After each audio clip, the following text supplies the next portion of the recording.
Hey guys, tonight we drift deep into the misty highlands of ancient Ethiopia, where the trees hum with bees, the air smells like rain soaked soil, and a herd of goats is about to accidentally rewrite global history. You're not a noble warrior, not a royal emissary, not even a spiritual guru. Nope, you're just a goat herder named Kaldi.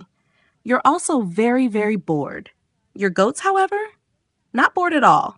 They've been bouncing around like tiny furry maniacs, leaping onto rocks, sprinting in circles, and, let's be honest, absolutely vibing. You've watched them nibble some bright red berries from a bush that looks just unusual enough to whisper danger. But the goats don't drop dead. Quite the opposite. They're practically raving.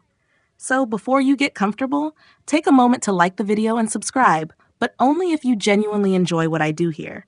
And while you're at it, let me know where you're listening from and what time it is for you. That way I can picture you across the world, nodding off in sync with caffeinated goats. You step forward, intrigued. You pop one of the berries into your mouth. It's bitter, astringent, and instantly electric. Your heart beats like it's trying to run laps. Suddenly, the world feels sharper. The hills brighter. The goats, even more annoying. You've just had the world's first espresso shot, and you don't even have shoes. Historians still argue whether Kaldi really existed, or if he was just a charming allegory created later by traders who wanted a spicy origin story. Either way, Kaldi and the Dancing Goats has stuck, passed from oral tradition to merchant scrolls to coffee shop posters around the globe. But back in your sandals, you're not thinking about legend. You're just wondering if you should tell someone or sell it. You grab a handful of berries and march toward the local monastery. This is your big break, or at least your shot at being less bored. The monk at the gate is not impressed. He eyes the red cherries like you're handing him poison ivy. Still, he listens to your tale about jittery goats and bouncing energy. With a skeptical grunt, he takes the berries and shuts the door. You leave, hopeful, kind of. Inside, the monk does what any reasonable person would do in this situation. Throws the berries into the fire. Within seconds, something magical happens. The air fills with an aroma so rich, so earthy and warm, that the other monks wander over, noses twitching. They scoop the roasted beans from the ashes, grind them down, and steep them in hot water. The result? A dark brew that tastes like ambition, smells like comfort, and kicks like a mule. Congratulations! You've started a monastic caffeine revolution. Now, monks across Ethiopia begin to adopt this mystery drink. They call it bunna, and they believe it helps them stay awake during long nights of prayer. Because nothing says devotion like 3 a.m. spiritual chanting powered by an herbal upper. One fringe tidbit: some early monks believed the coffee plant grew from the tears of a weeping archangel, mourning humanity's sleepiness. Sweet, mystical, and slightly unhinged. And yes, you, humble goat herder, do not get credit. History is brutal like that. Your name gets lost in the footnotes. The monks? They write the first coffee manuscripts, sketch little bean diagrams in margins, and begin tweaking the process. The drink spreads from monastery to monastery, like holy wildfire with a dark roast. Imagine it. Candlelight flickering, steam rising from handmade clay cups, the clink of wooden rosaries, and in the corner someone muttering, "Wow, I can feel my thoughts." Coffee is no longer a random bush snack for goats. It's now sacred, serious, and served at dawn and dusk by robe-wearing caffeine snobs.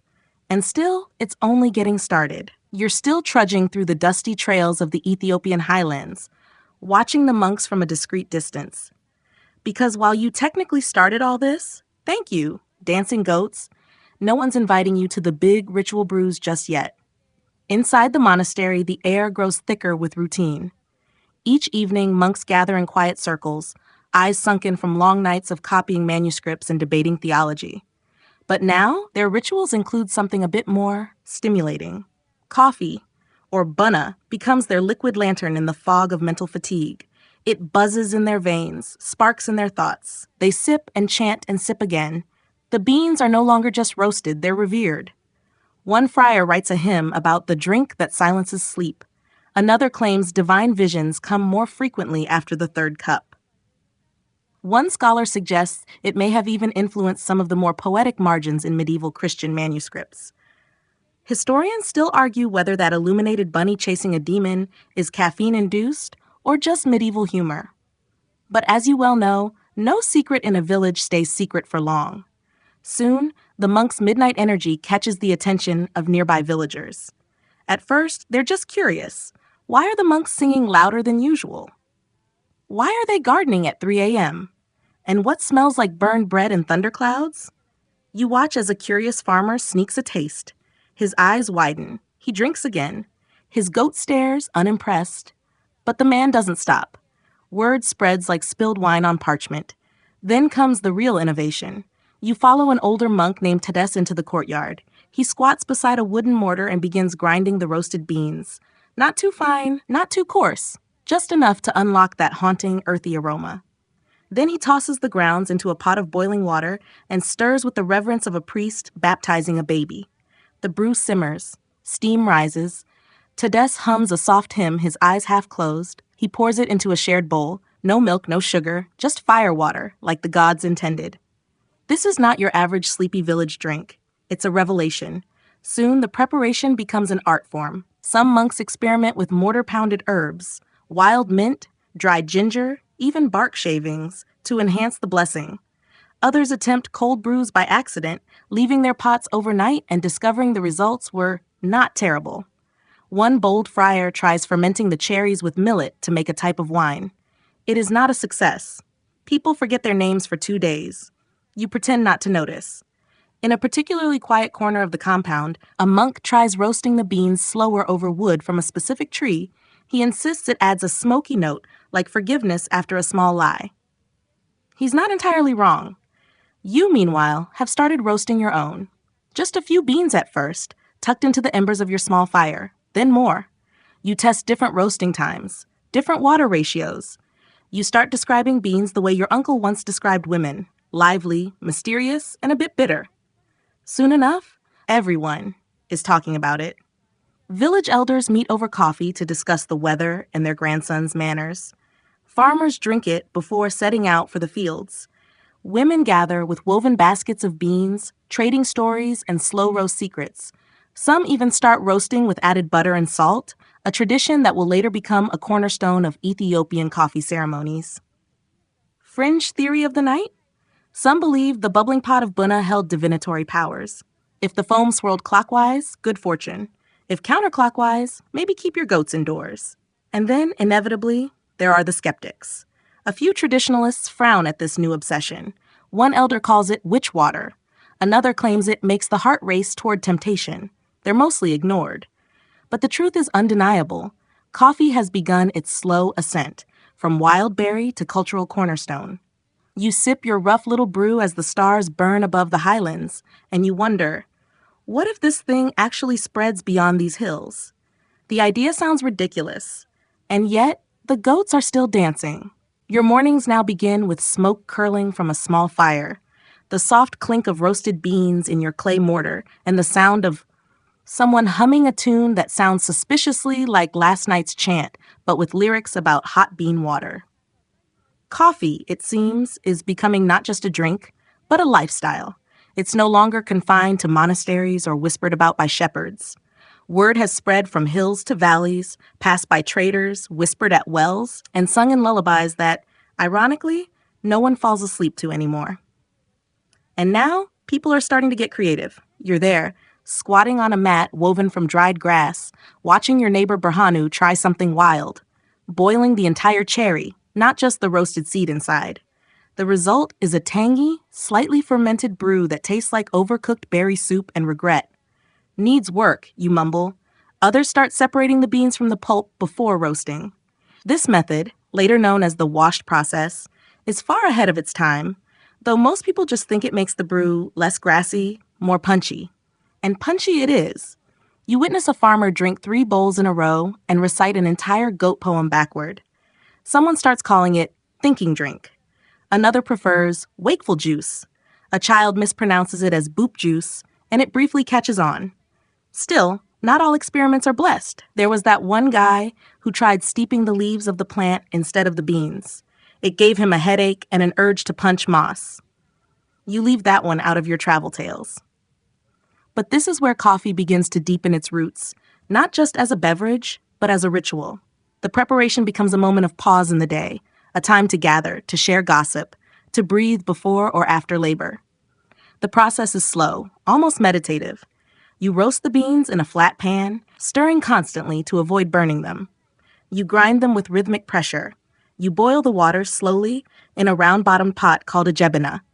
And then, finally, you pour, and pour, and pour again. Ethiopian coffee culture evolves to involve 3 servings from the same grounds.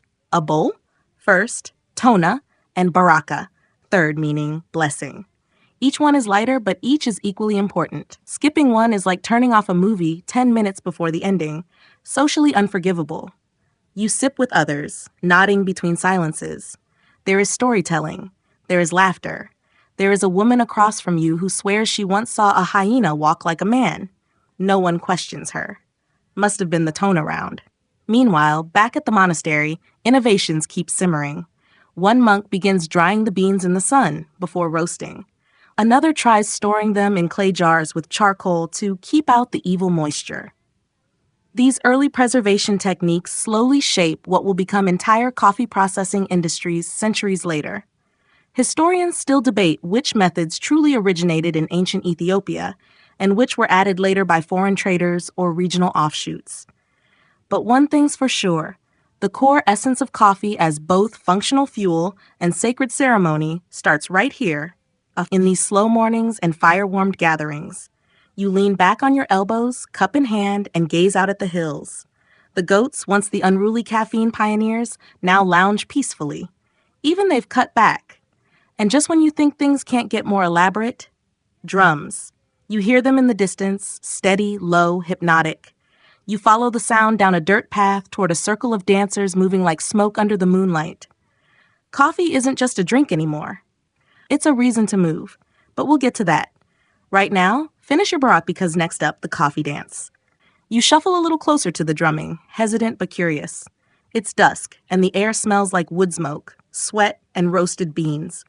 A combination oddly comforting, like incense at a slightly hyper church. A circle has formed in a clearing, feet tapping in rhythm, shoulders swaying like they're possessed by some mild, benevolent spirit of groove. At the center, a young man flailing with great intensity. His arms jerk like startled birds, knees spring up with goat-like agility, and there's this moment where he kind of levitates. Just for a second. He lands with a laugh and a puff of dust, and everyone erupts into applause. This apparently is what happens when you drink 3 cups of bunna and decide walking isn't expressive enough.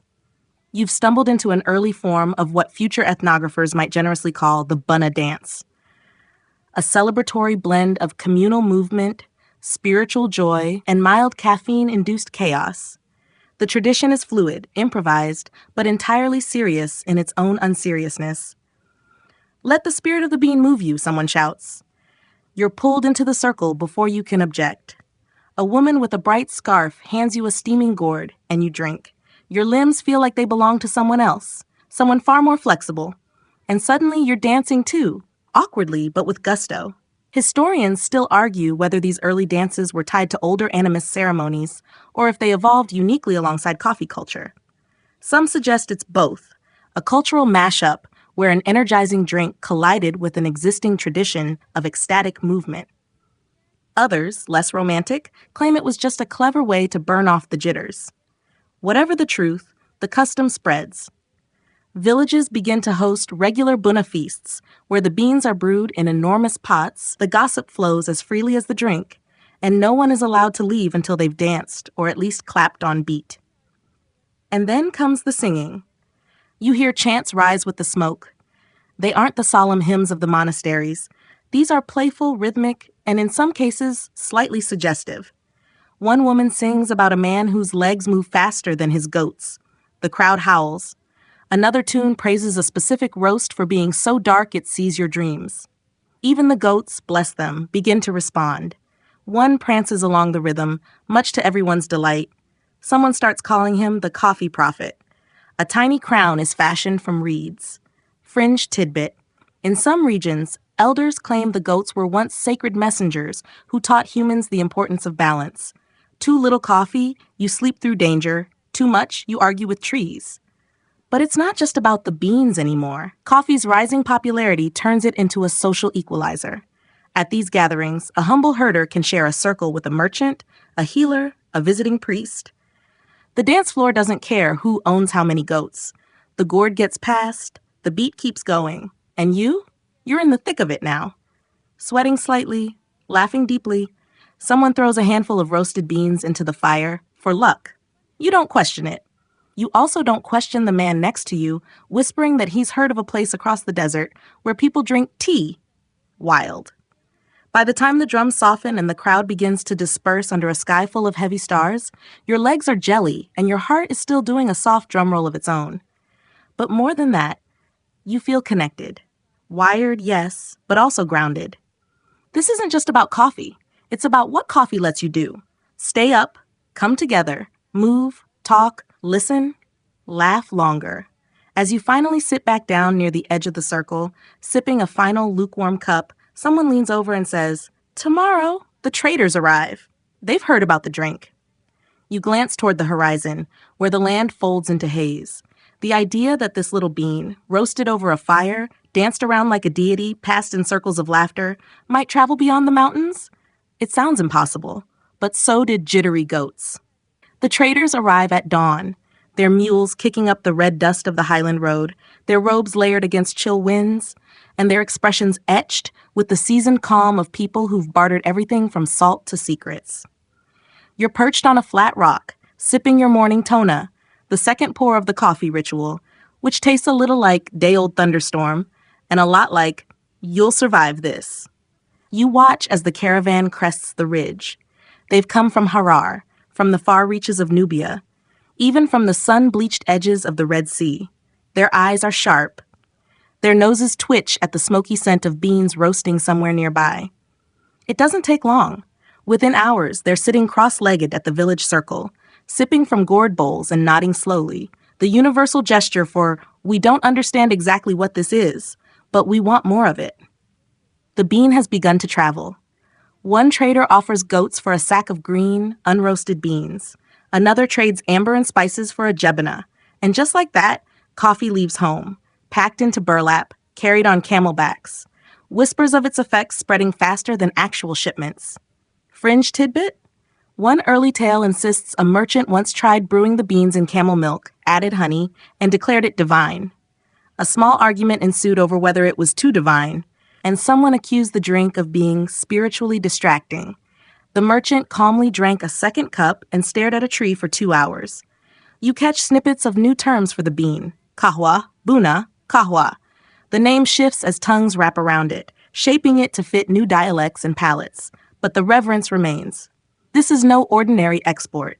Back at the monastery, things have taken a turn. The monks are competitive now. One insists his roast method produces more clarity of mind than the others. Another claims you should only grind counterclockwise to align with the divine flow of thought.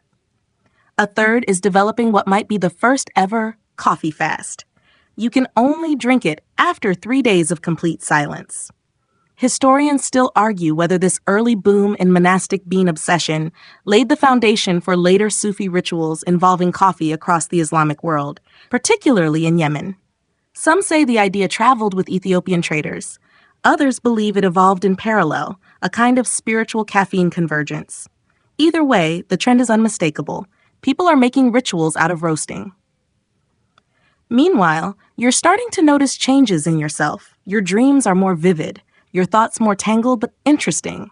You've begun composing stories in your head at night. One about a goat detective, another about a secret society of beans. You blame the Baraka cup. Still, there's a buzz in the air. Everyone knows something big is brewing, pun fully intended. Traders begin making inquiries. How do you grow it? How long do the cherries take to ripen? Can it survive in lower altitudes? What's the optimal roast for keeping a scribe awake during tax season? Answers vary.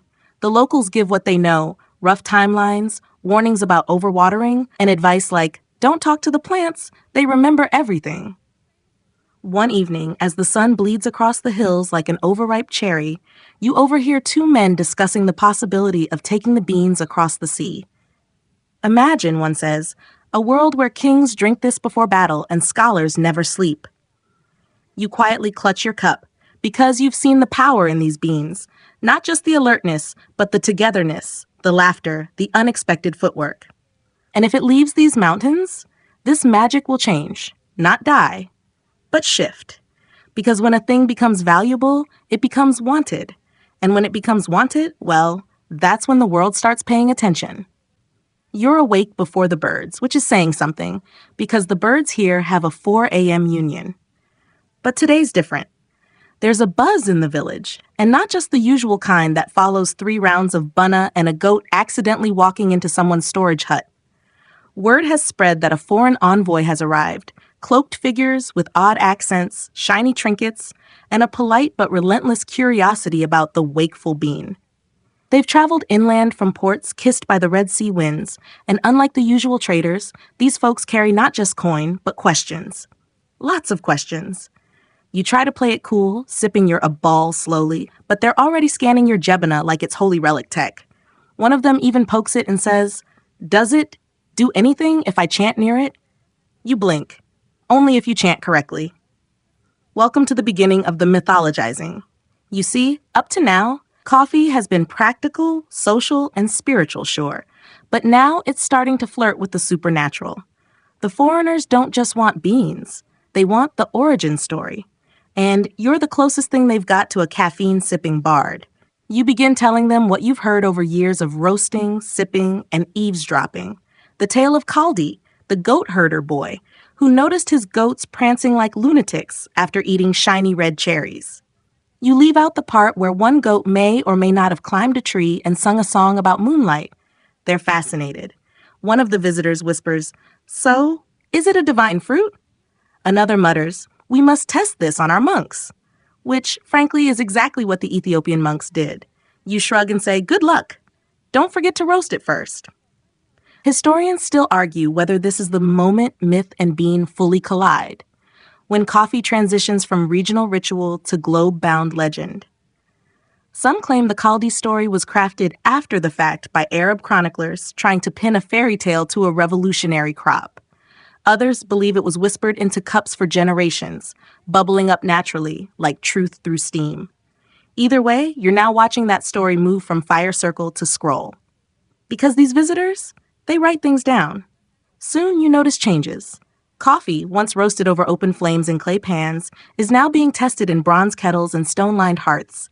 Recipes travel across deserts. Boil for this long, add a pinch of salt if bitter, never stir after first boil. One man insists adding cardamom calms the bean's spirit. You try it. It mostly tastes like spicy disappointment. And then there's the holy panic. A nearby monk, hearing that foreigners are taking beans overseas, shouts about protecting the sacred power. He declares a coffee fast, wherein no beans can leave the village without a ceremonial blessing, 2 goat dances, and a recitation of the bean psalm. You didn't even know there was a bean psalm. You ask him if it rhymes. He glares. Still, the tension is real. Because what happens when something sacred becomes popular? You hear tales of a place called Mocha across the sea, where the beans are sprouting in neatly lined gardens. Someone claims the leaves there whisper in Arabic. Another says they're experimenting with drying the whole cherry for shipment. Chishr, they call it, a tangy tea-like brew made from the skin. The coffee world is evolving. And you start writing your own chants. Light ones. Playful, rhythmic, tied to the roast. They go something like, brown the bean, not black nor pale, stir the fire, let stories sail. People like them. They hum along while grinding. Some even dance. It's the early stirrings of coffeehouse culture, before the house, before the tables, before the tiny overpriced croissants. Still, as you sip under the stars, watching strangers pack up sacks of beans destined for boats and bazaars, you feel something shift. The bean, once only yours, is now the world's. But that doesn't mean you've lost it. It just means it's growing up. And like any good parent, you smile. The wind smells different now. Sharper, saltier. It carries the scent of something unfamiliar. Clove smoke, maybe? Or the faint trace of ambition. You're back on the high ridge again, sipping your tona as a caravan inches toward the coast, mules laden with green beans, scrolls, and dreams. It's no longer just wandering traders and spice dealers. Now, ships wait on the Red Sea, sails twitching like gossiping hands. The port towns, once sleepy sun-baked markets, hum with a jittery energy. And the bean? Oh, the bean is practically famous now. You hear murmurs of a place across the water, Yemen, a port called Mocha. Sounds delicious, doesn't it? You imagine a frothy beverage, maybe a little chocolate, maybe invented centuries early just for you. Alas, no chocolate yet, but still, things are heating up. Historians still argue whether Ethiopian coffee plants were smuggled across the strait by sneaky traders or gifted by monks in a rare moment of ecumenical generosity. One theory even claims a Sufi mystic floated across on a prayer rug, guided by caffeine-fueled visions. Another, more grounded account suggests that someone simply paid enough goats. What we do know? The beans took root in Yemen's highlands, and they thrived. You picture it. Terraced hillsides bathed in morning mist, the same cherry-red fruit nestled in foliage, the same ritual roasting and grinding, only now with a distinctly Arabian flair. They call it kahwa, from the Arabic word once used to describe wine. Fitting, isn't it? A drink for the spirit, fermented not with time, but with fire. Over time, a different ritual emerges. Coffee is now sipped in candlelit chambers, accompanied by poetry, prayers, and occasionally heated debates about the nature of God, love, and whether goat milk ruins the roast. You learn of kahwa houses, sacred social spaces where thinkers, mystics, merchants, and the odd poet gather not to party, but to percolate ideas. One legend even speaks of a man who solved an inheritance dispute after 4 cups of black roast and a 2-hour monologue about camels. Quirky tidbit? In some early Yemeni circles, coffee was considered too stimulating for women, until it turned out women liked it anyway and drank it in secret. One bold merchant's wife even opened her own clandestine cafe behind a tailor's stall. No one complained, mostly because she made the best cup on the peninsula. But not everyone is pleased. Back in Ethiopia, the elders are split. Some celebrate coffee's spread, proud that their humble hill-grown bean now fuels empires. Others worry. They've heard stories of coffee being taxed, regulated, even falsely attributed to Arabian origins. One particularly dramatic elder declares, they'll put it in cans next. Everyone gasps. You laugh, until you realize he might be right one day.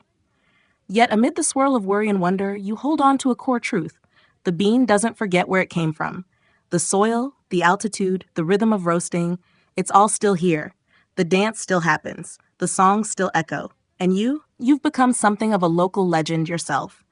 The traveler who knew the bean before it wore turbans and sailed seas. People come to you for stories now. Some even try to write them down. So you gather your memories like roasted beans in a woven basket. The first time you sipped bunna, the goat with the crown, the monk who tried to boil enlightenment, the trader who smelled profit and ended up addicted to chish. You don't envy the coffee of the future, pre-packed, pre-ground, pre-flavored with hazelnut sunrise swirl. No, you love the messy early days, the dancing, the storytelling, the mystery of not knowing how far the aroma might drift. As you sip the last of your cup, a thought stirs in your head like grounds at the bottom of a gourd. So here you are, feet planted in the same red soil, hands wrapped around the same curved clay cup, but something feels different. You no longer drink coffee just for its comfort or its ritual. Now each sip tastes like history unfolding, like a letter written in steam. The news has traveled back. Across the sea, in cities you've only heard of, Mecca, Cairo, Damascus, coffee is no longer a curiosity. It's a phenomenon. Pilgrims whisper about the wine of Islam. Scholars draft treatises debating whether it is sacred aid or sly temptation. Street poets compose verses that rhyme bean with divine in 3 languages. And you're just trying to get your firewood dry before it rains. Here's the kicker. Coffee has found itself in trouble. Real, theological, official trouble. In Mecca, religious authorities issue a ban. They claim coffee provokes unlawful gatherings, encourages rebellious thinking, and might, just might, make people too happy. Honestly, fair. Historians still argue whether this was a true concern about morality or a clever move by wine sellers angry that people were suddenly attending poetry nights instead of brawling in taverns. Either way, the ban didn't stick. People rebelled. Coffee houses reopened. The bean survived. Back home, your village elder says, "Told you, they'll put it in cans and commandments." You chuckle, pouring him a cup. But you're curious now. You start asking questions. You hike to the oldest monastery, the one with the fire-scorched bell and the giant Bunna cauldron. The monks there speak in hushed tones about the early days before the drink had a name, when it was just an herbal infusion and a good excuse to avoid chores. One monk tells you about an ancestor who refused to roast the bean, insisting it be chewed raw for maximum impact. Another swears by burying roasted beans overnight to settle their spirit. You nod solemnly, wondering whether that's wisdom or sleep deprivation. Fringe tidbit? There's a cave shrine up north where people leave roasted beans as offerings. Not to a god, exactly, but to an ancient herder who, legend says, first danced with the goats. His statue holds a tiny bowl. Sometimes it's full of perfectly roasted beans. No one admits to refilling it, but someone always does. Meanwhile, you're perfecting your roast. You experiment with different woods: eucalyptus for sharpness, juniper for sweetness, olive for, well, smoke. Lots of smoke. You try a batch roasted on sun-heated stones. It's terrible, but you write a poem about it anyway, because now it's not just about the caffeine. It's the craft. And you're not alone. Youngsters from nearby villages show up to learn. Some want to trade. Some want to roast. A few just want to stare into the flames and ask questions like, what if the beans are dreaming of us? You don't laugh. Not anymore, because you've started to wonder the same thing. The bean has made you a philosopher. In town, a small gathering forms each week, people bringing their own roasts, telling tales, sipping slowly. Someone brings honeycomb. Someone else sings a lullaby while grinding. There's no formal name for the gathering, but you know what it is. It's the first coffee house, or at least your version of it. No furniture, no walls, just people, fire, and the sound of beans cracking open like tiny doors to something bigger. So when someone arrives from far away, again with questions, again with satchels, you greet them not as an outsider, but as family. You pour, you wait, and when they ask about the bean, you say, it's not just something we drink, it's something we do. Because long before the world branded it, brewed it, banned it, sold it, iced it, blended it, and drive-throughed it, coffee was this: a ritual, a rhythm, a story in a cup. And tonight, you sip the last of your batch, feeling the ember heat of centuries in your throat, and you wonder, what's the bean dreaming of next? It's late. The fire's just embers now, and your shadow flickers on the wall of your hut like a silent witness to everything the bean has become. You're older. Your knees crack a little more when you squat. Your jokes have gotten even drier, like last season's harvest, and your memory sometimes forgets the punchlines, but never forgets the first sip of morning bunna. The coffee world has spun out far beyond your village, beyond the ridges and the goat paths. People have started drawing maps to track where the bean goes, how far it's traveled, and yet somehow that humble cherry still carries something of this place. Your place. And the stories haven't stopped. In fact, they've multiplied. Some say the bean is a miracle. Others claim it's an intellectual weapon. A few declare it an aphrodisiac, which makes you raise your eyebrows and mutter, "Not at my age, thank you very much." You hear rumors from far beyond, of Sufi mystics using it to whirl themselves into spiritual trances, of Ottoman sultans decreeing special licenses for kavahana owners, of Venetian traders smuggling beans in fake relic boxes. Historians still argue whether coffee houses in Istanbul were centers of resistance or just really good spots to complain about taxes and ex-husbands. Either way, they kept popping up. And they always had one thing in common: people talked. About ideas, dreams, fears, poems, and politics. Each cup like a little microphone for the soul. And the bean, it listened. Here's a quirky tidbit that makes you chuckle. In Cairo, a local scholar claimed too much coffee would make men write poetry uncontrollably and flirt with dangerous women. You sip your brew and whisper, not necessarily in that order. Meanwhile, the rituals evolve. No more goat dances, not in the cities anyway. Now it's all brass pots and elaborate pours, and a lot of standing around pretending to know what medium body with floral notes means. You teach a few visiting monks how to roast over eucalyptus. They're skeptical, until the first crackle of beans turns their heads like a camel spotting water. They take notes. One of them names the smell Earth's Laugh. You approve. But you also feel something shifting. A tension between the sacred and the social. Coffee is a devotional tool and a market product now. You overhear someone discussing bean weight per copper coin. Another argues about roast profiles for long-distance trade. You quietly say to no one in particular, Just don't burn it, yeah? At your weekly coffee circle, someone new joins. A woman from the coast who's tasted mocha brews and wants to learn the older ways. She watches you work with reverence, noting the moment you let the grounds bloom, the way you tilt the pot toward the fire without letting it boil over. She asks why. You say, because the bean deserves respect. You don't shout at it with fire, you whisper it awake. And just like that, your phrases start circulating. The elders start calling you Bean Whisperer. You groan, but you secretly love it. Now, when you sleep, your dreams are steeped in coffee steam.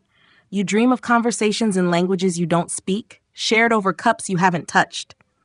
You dream of future mornings, quiet kitchens, distant baristas pressing shiny buttons on strange machines, all of them chasing the same warmth you found so many years ago under a canopy of dancing goats.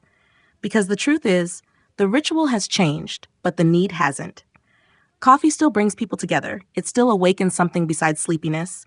It still says, pause, sip, listen. And you're still listening. To the fire, to the beans, to the people who've walked into your world just for one small taste of something ancient and good.